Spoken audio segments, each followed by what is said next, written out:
My name is Bora Ozel. I'm a member of the Community Division at the University of Wisconsin Department of Radiology, and I'm here to talk to you about something that's near and dear to my heart, something called Rad-Aid.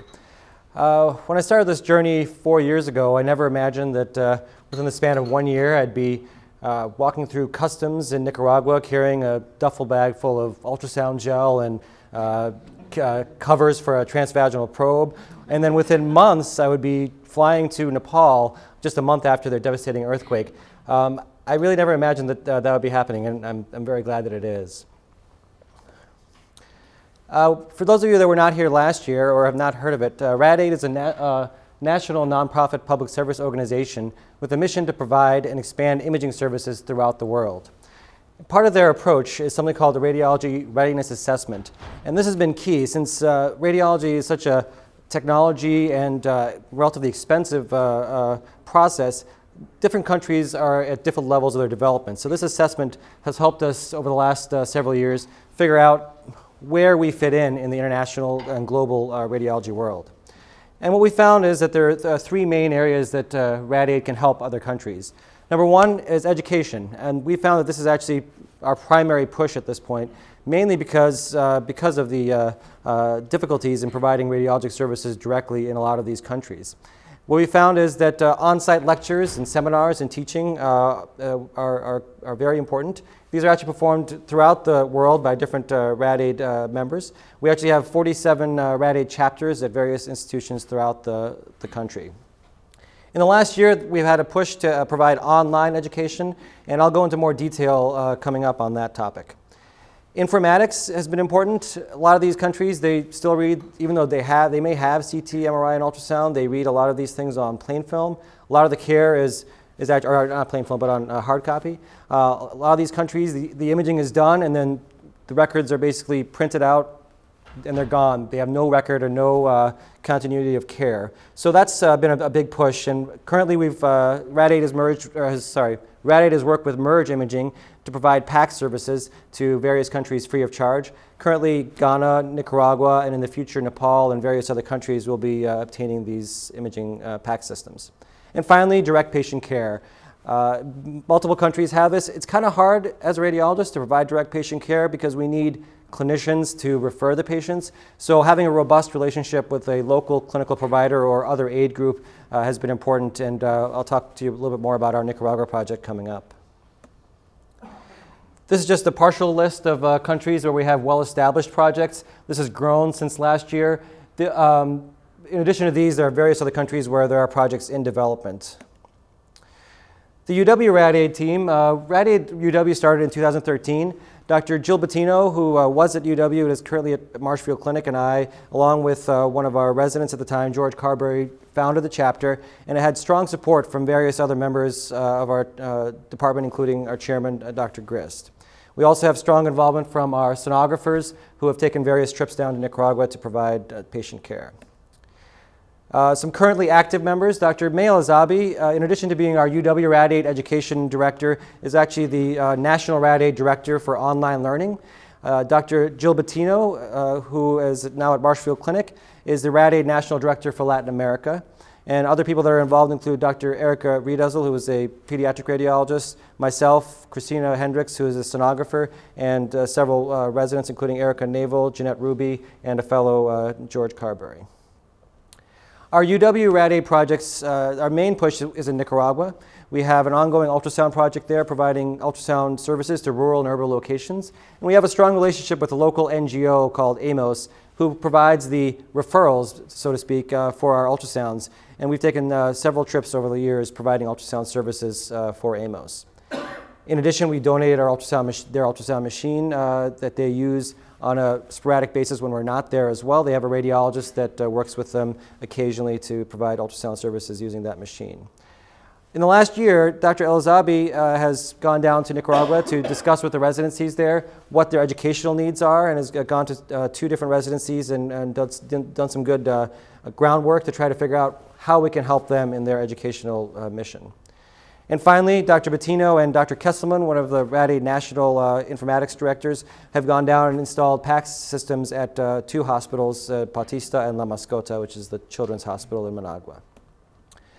Just a couple of pictures from our last trip. This is our urban clinic. We donated this ultrasound machine. It's a GE laptop machine that we also took to the rural setting, which is much more Spartan, as you can see there.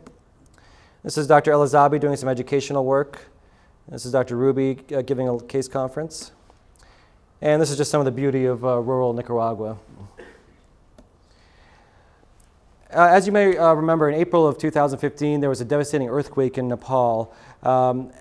At that point, Rad-Aid had already scheduled to have a trip to Nepal as an educational, or almost kind of just touching base with our partners in Nepal. And when the earthquake struck, they decided that they wanted to send even more people. So I was recruited as one of the Rad-Aid members to go to Nepal with the Rad-Aid Nepal team. And this was going to be our first trip to a disaster zone so soon after the disaster. We were there within a month of the disaster, and this is more kind of an assessment of how Rad-Aid fits into the post-disaster setting.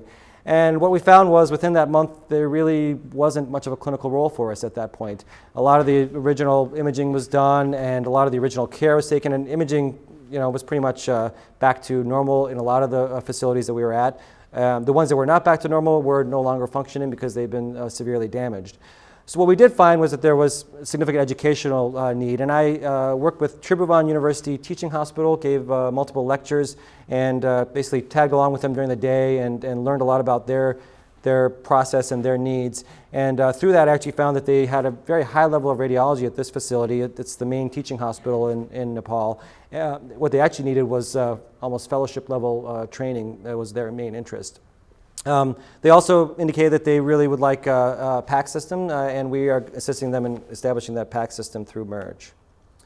This is a picture of the part of the hospital that we were at.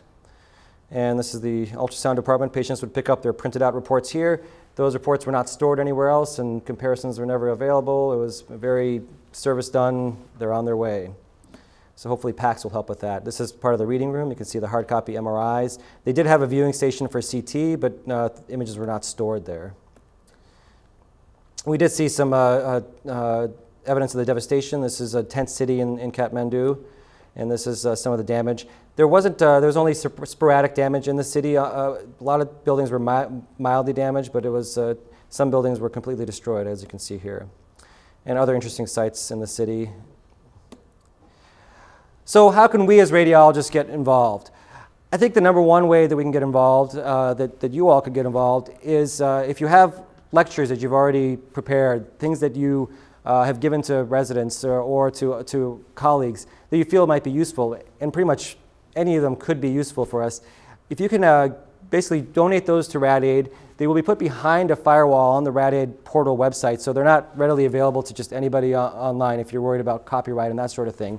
And the logins are given preferentially to free of charge to residents in developing countries. They can log in, view them, and get continuing education. I think that's probably the least hassle and easiest way to get involved. If you're interested in going on these trips, like I did, you can sign up on the Rad-Aid website. You can click on volunteer. The website is just radaid.org, rad-aid.org, or just search for Rad-Aid and radiology and you'll find it.